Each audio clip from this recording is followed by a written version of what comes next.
Water, Sanitation and Hygiene Innovators. The Watervators!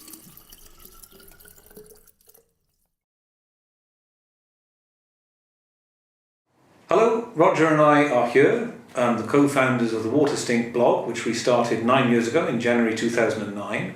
And what we're going to try doing a bit of this year is a new short video interview series where we talk to people who've been involved in innovation in water, sanitation and hygiene issues around the world. Roger, when did you work in the water industry and what was your role? I was from in the industry from 1992 to 2000. Okay, so a good 8 years then. Yeah. And that was in research and development primarily. Well, I was the research and development director, or what in America would be called vice president. Okay, and you ran a technology development team, didn't you? Yes. I did my PhD about that particular team actually as a case study. Anyway. Well, it was quite an interesting team. It was called Technology Development Team. And you have to ask, why the heck did you sort of make up this name? Well, one of the reasons was that a research and development department would have been totally inappropriate would have been regarded as totally ineffectual in the business, just from its name. After doing my original review of the situation, I decided to call it this rather than a research department. Okay.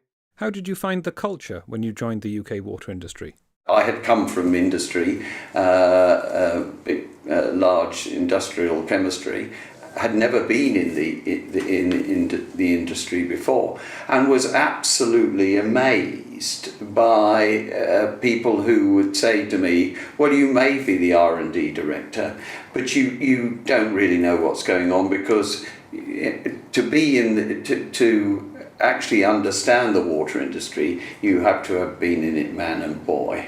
And you've only been in it 2 or 3 years, so therefore how can you possibly expect to understand it? The other aspect of that was that we've always done it this way, therefore that has to be the way it's done it. And they lean back on the safety. We're a food product, therefore we must be safe, and the idea of sensing and what have you is just a little fad that's come up.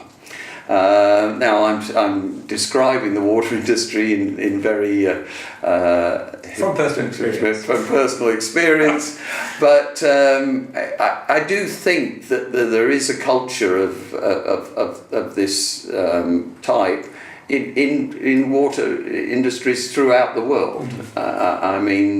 While I was doing that job, I had a lot to do with the American water industry and the Europeans, particularly the French. Have things improved since you left the UK water industry? I think it's more prescribed now than it ever was. One has got to have at least 3 innovation words in most sentences, but it doesn't necessarily mean, I think, that it has progressed much. What people don't realise with innovation is there is invention followed by innovation, which is a very expensive commercial activity. And when people get into innovation, they say, oh, well, we'll have an inventive department, or an innovation department, they call it. But they don't fund it or bring it to be inherent in the overall business model. Yeah. And so one of the biggest problems I had was trying to convince people that we weren't doing it because we were a lot of boys and girls who like to innovate. We were doing it to improve the nature of the business and improve the customer relations. What timescales were involved for water industry innovations? We look now at just simple things like most of the buildings in the UK are steel structured. Well, 10, 15, 20 years ago, they were all brick with no internal steel structure. But now, even the smallest houses are of that nature. And you know, that is an example that took 20 years. Yeah. Now, that's just the natural cycle of things. And the water industry, because it had never innovated, and I say that quite strongly, they had just let, it hadn't been in the culture, was shocked when they thought that you just you invented overnight. You know, you had a bright idea, got up in the morning, and that was it. The whole of the culture of the industry was such that it didn't know that it had to innovate. What other challenges did you encounter with water industry attitudes to innovation? One of the difficulties, having said that innovation usually takes 10, 15, 20 years, one of the problems that people don't understand is that, you know, water is water, H2O and all that. Therefore it's simple, isn't it? But it, in actual fact, is probably the most complicated, innovative activity that you could possibly have.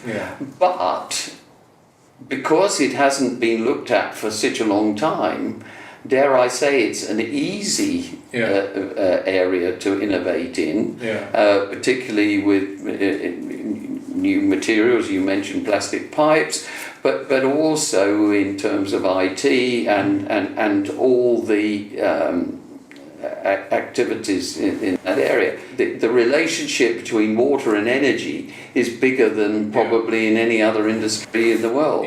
In lots of different ways, especially when you bring in food as well. But yes, food and you know, all the exciting concepts of things like virtual water and shipping and you know, and it is a very interesting and scary.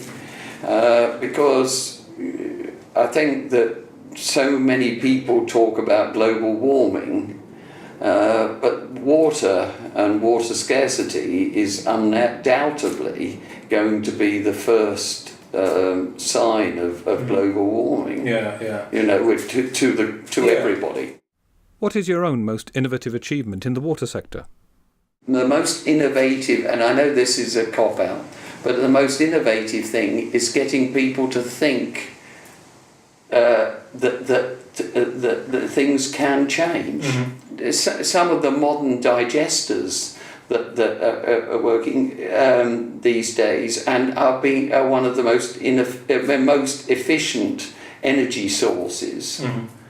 And previous to that, they were a way of they were a nuisance because they got hot and, you know, etc., etc. So by taking a system, going to a system, and there are lots of them. The infrastructure of the pipes, you look at it as an infrastructure rather than putting an elastoplast on it.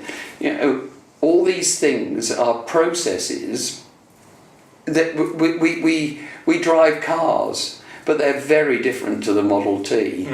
And you know, one of the things about the water industry that has happened is that they invented the Model T or equivalent and have sat on their hands ever since. And you know, I've probably lost a lot of good friends with that remark, but it certainly was. Perhaps they didn't sat on their hands completely, but they were backward in comparison to the rest of the world. And I honestly think that we're not there yet, but we're a lot further down the activity. So when you ask me what am I most say proud of? It's really getting people to look at it being no different to running a water plant to running a car. Yeah. Yeah. Or an aeroplane, or you know, whatever it is, because all these things innovate. We said in our book that if a water engineer returned 100 years from 100 years ago, he would be scared stiff with the cars and the aeroplanes, but he'd walk onto a water treatment plant and think, oh gosh, nothing's changed. That's true, indeed. Okay, well, we'll leave it there. I hope you enjoyed this short interview with Roger Ford, my co-founder here at Waterstink, the blog, and we'll catch you again in another episode.